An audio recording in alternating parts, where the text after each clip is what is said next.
Reagan Robertson here with Productive Dentist Academy. Get ready to join your favorite podcast hosts, Dr. Bruce B. Baird, Victoria Peterson, Dr. Chad Johnson, and myself, Reagan Robertson, at the nation's #1 dental business course that guarantees practice growth.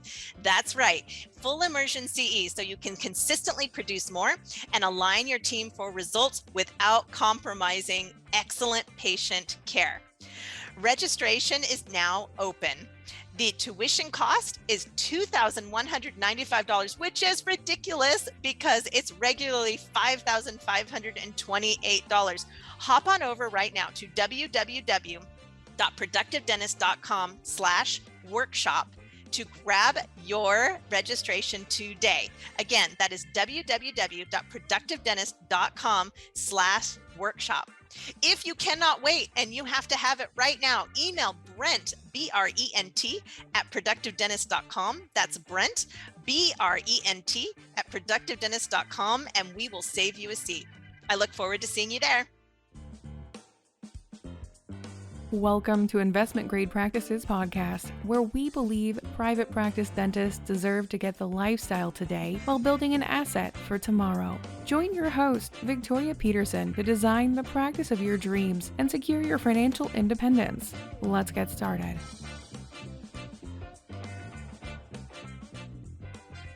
Today, I am so delighted to be with the founder of the NAC Dental Group, Dr. Nathan Kupperman from Tallahassee, Florida. Nathan, I'm gonna put you on the spot here and tell everyone that if dentist could be a car, like there's some that are Subarus, others that are Suburbans, you are the Ferrari of young dentists. I'm so excited to have you here today. Oh, thank you for the flattering words, Dr. Peterson. I appreciate that. Oh, you better call me Victoria. Yes, ma'am. Yes, ma'am. So tell us about NAC Dental Group. What is this? NAC Dental Group. So it is a private organization that I started myself about 4 years ago. So we're a 5-location, private DSO located in the northwest of Florida. We currently have 9 providers working with our organization. So I'm really excited on the growth that we've seen over the time span of our development. Wow, that's amazing. Now you graduated, am I getting this right, in 2015 from Nova? You got it, Victoria. All right, so that's 7 years. So you worked a little bit as an associate, and then you formed your own group. Is that right? I was an associate for a few years. I contracted about a dozen offices thereafter. And then during that contracting period of time, I came across like 3 offices where it was a big opportunity and the doctor was retiring. So I was able to acquire 3. And then I had a 4th. And then I merged another office during COVID. And then I bought a 5th during COVID. So that's kind of how things moved along. Man, I love that strategy. I love that strategy. A little bit of strategy, a little bit of luck, but I mean, I think once you can, after working at so many offices, I think it allowed me to be able to recognize the opportunity that was in front of me. I feel like if I had just worked at one office or something, I don't know if I would have necessarily jumped on. I think I would have been a little bit more scared. But when you see a home run, you see a home run. Well, and you've trained your mind to see it. And that's one of the things I wanted to talk to you about today. We met you at Productivity Workshop in Dallas. Was it in September or February this year? Yes. And I'm so impressed with you, not only for your clinical skills and your clinical ethics, the way you treat people, all of that is so top shelf.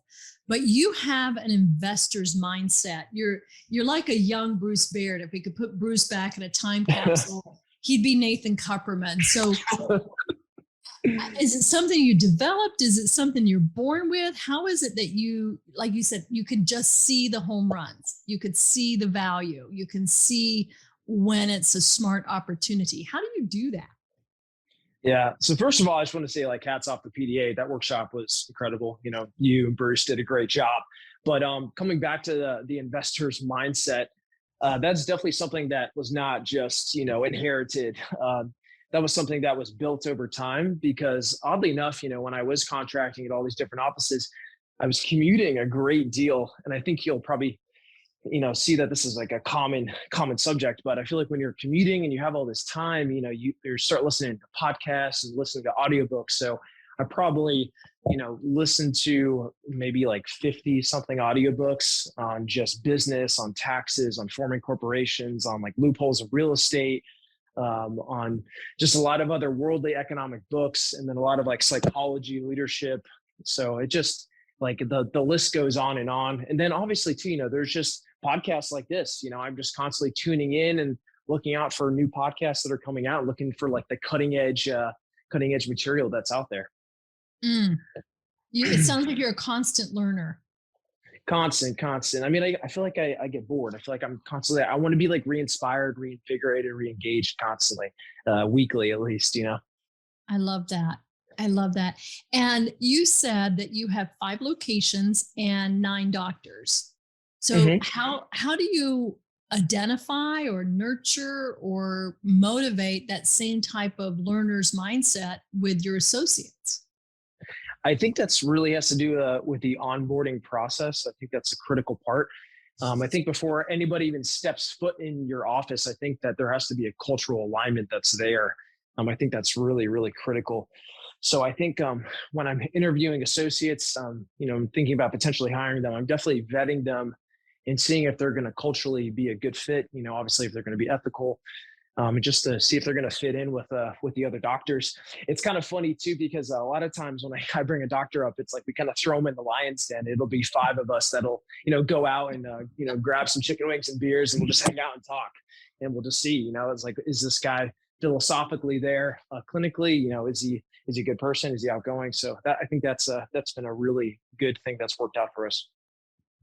I love that. I worked for a dentist in Atlanta early in my career as a hygienist, and she let the team be in charge of hiring new team members, and always gave us her credit card, gave us a 2-hour lunch break when we had our final candidates. And she required that we go to a restaurant. Here was the requirements. You must be seated and they must have cloth napkins. So these were nice restaurants that we went to see how did the person interact with us, how comfortable were they in a high service environment, because this was a real high-end cosmetic practice, and more importantly, how did they treat the wait staff?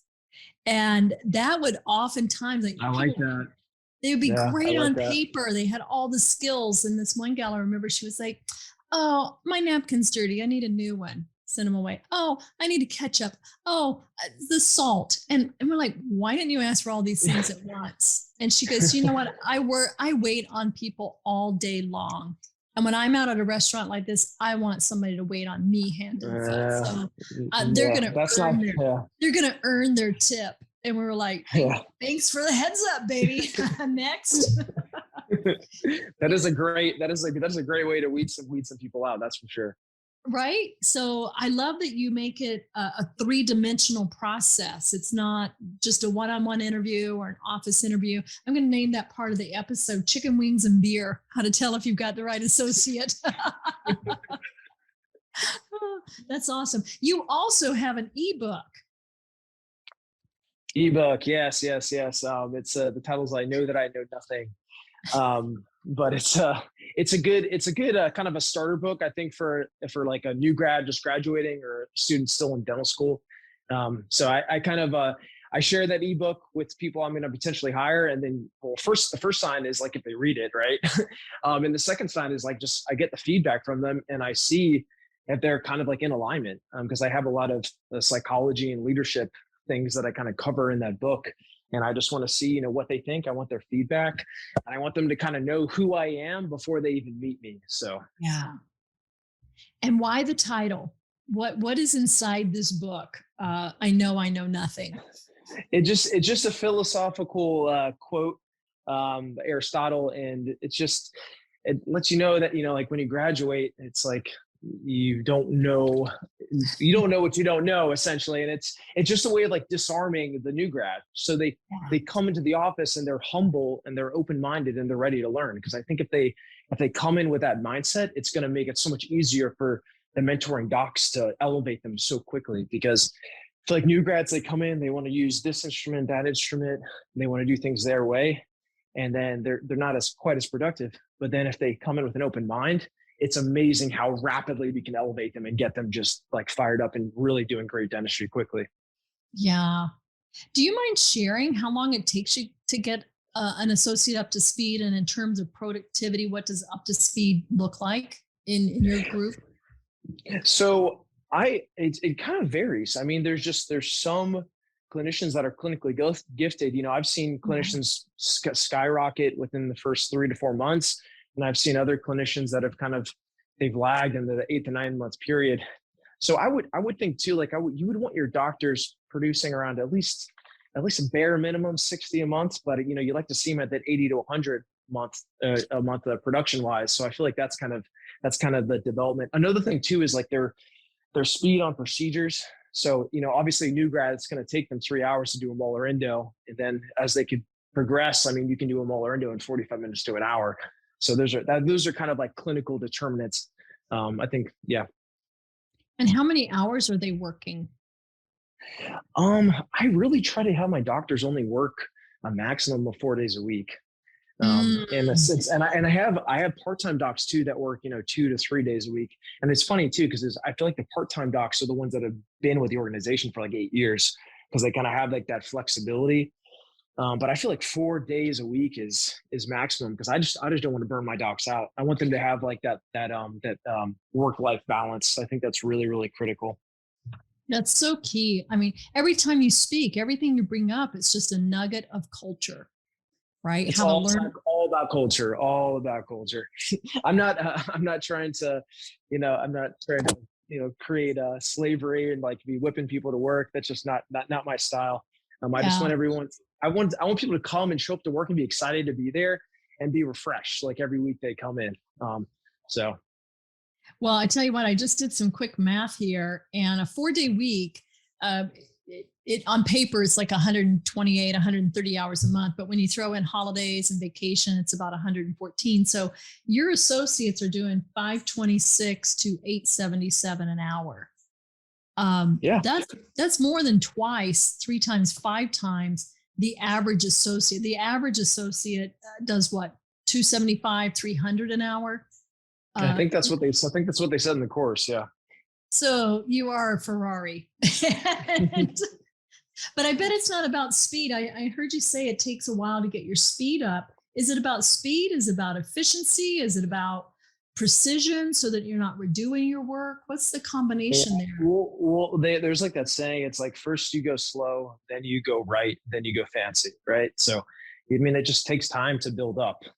But it's so easy to do things fast and do things poorly, but it really takes time to slowly build up your skills and slowly build up that confidence.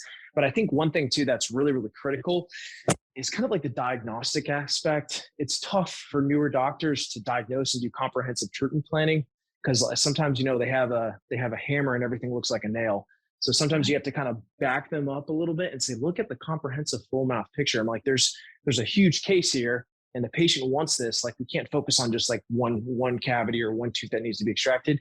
When you're more mouth doctors, we need to look at the entire picture. So I think from a diagnostic perspective, if you can give the doctor the diagnosis and he's confident in that, I feel like that's got to be like 60% of the battle, clinically. Yeah. So that's just kind of my thoughts. You know what? You sound like such a great mentor.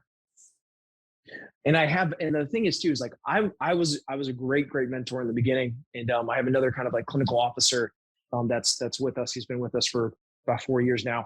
And like, I mentored him and then him and I together mentored another doctor. And then now like all of us are kind of mentoring at once. So that's how we're able to kind of expand our clinicians much more quickly. Cause it's like, I have more of a support team now. We have our monthly doctor meetings. We have a good clinical WhatsApp group that we're constantly going over cases, especially if you're in a situation or you have a question. I still pretty much on speed dial for my docs. If they're in a clinical situation in the office, I'm picking up and I'm talking to them, or they're, sending me panoramic x-rays almost every day. We're going through cases. So I think that's a critical part. That's a really big part of group dentistry. What I love about you is you are enthusiastic about some of the things that solo doctors dread. What do you think solo doctors dread, Victoria? Mentoring young doctors. Can't you just come in and do it? There's a mindset of solo doctors that really, when you break through it and you start thinking about an investment grade practice, if you don't get over yourself and you just want to do things your way, and I'm an old dog and I don't want somebody coming in here and interfering with it and all of that, sometimes you miss the mark and your practice becomes unsellable. I think that's why, the statistic of 95% of dentists can't retire and maintain their lifestyle is so real. And I love what an example of you're like, what do you mean you don't want to, we go grab chicken wings and beer and we talk cases and we got a WhatsApp. And it seems like you've got a system that makes it easy and enjoyable and not compliance driven or, this dread, I've got to talk to them about what's wrong. You've really created a culture of collaboration. In the feedback loop, you have to have a feedback loop. It's like refining. It's like refinement. It's like autophagy. Your cells are constantly refining. Like your organization is constantly refining and improving and getting better. And there's obviously there's going to be painful phases, right? There's painful phases in dentistry, but it's like that pain you break through and then you become better. So yeah. Well, what's the future of the NAC group? My philosophy is I'm trying to grow deeper, not wider. I don't want to be a mile wide and an inch deep. I want to be as deep as possible. So I'm just trying to get my systems in place and get, good management in place and have high quality doctors, high quality dentistry. Because it's kind of funny, like I was on a podcast actually with Howard Ferrari on Dentistry Uncensored, and he just said that's like your keys. Like you have to really have a solid base, your 5 practice group that you have. And he said once you're solid and you have all your systems, he's like then that's when you can be replicable. So if we can get to a point where we can replicate and expand more, that's great. But I'm going to do it responsibly. I'm not going to just buy up a million offices and try to exit and sell out. I just want to keep a maintained long-term legacy organization. Kind of like I would say I kind of want to be like the Publix of dentistry. I don't know if you're aware of Publix, but they're like a privately owned grocery store. And all the employees are always just so happy to work there. And they've just expanded responsibly over the years and they're just a great company. So that's kind of what my vision is. That's so refreshing. It's so refreshing because you're in it for the right reasons. And it was such a joy spending time with you. And I'm like, I just want to spend more time with you. Yeah. Well, we talked about it at the happy hour too. You said that you met some, you were lecturing at some workshop and there was some kid in the audience. And he was like, yeah, I just want to buy 3 practices, make them more valuable and then sell them. I'm going to flip practices like you flip a house. Good luck. It's not, you don't flip it. It's like people, it's patients, it's staff, it's humans, it's not something you're just trading like Pokemon cards. Yeah. I think a lot of people have in the early days, I don't see as much of it going on now. Maybe it's rampant and I just don't see it, but the concept of you could go in and paint the walls and upgrade the appliances and, double your money. I just don't see that. I think private equity's gotten pretty savvy. I think banks are asking better questions. And I just really admire your approach. And of course, we love those things that align, but you're building a lifestyle for today and an asset for tomorrow. And that's what I call investment grade. Your conscience. And I'm big too. I don't like to buy retail. I like to buy value add offices. So I want to buy offices that aren't offering all the services that it could be, or they're not doing the marketing, or they're not reaching their full potential. You don't want to buy an office at the full potential because that's very, very expensive. So. Exactly. So you're representing the buyer persona of value add. There are other buyers that say, I don't care that you're doing 5 million and you're big and you're expensive because your cash flow is so great and I can optimize the cash flow. It really is. You represent a great buyer in the market. And I'm seeing responsibility in lots of different places, right? So that's so cool. All right. You have a new podcast out that focuses on this small group, privately held small group mindset. Do you want to tell us a little bit about the Group Practice Mutual podcast? Yeah. So the Group Practice Mutual podcast is just kind of an idea that I came up with. I noticed that there's a lot of podcasts out there that talk about, solo practicing. You have the PDA that kind of focuses on the solo provider, increasing their hourly production and things like that. There's also, a lot of like practice analytics, solo offices, by doing a startup, doing this. I feel like there's a million podcasts out there about that, but there really isn't a space right now where it's just like, smaller group owners that are going through like their growth phase, or they're, at like that 3 to 4 location, or, this week I interviewed Peter Kelly. He's at 13 locations, but I'm trying to just build a network of small like group owners, and kind of like, in a sense, like create a mastermind, almost like you had mentioned, but obviously, using the podcast to spread the word of like good systems and good strategies that like all of us are using. So that's amazing. How do people find this podcast?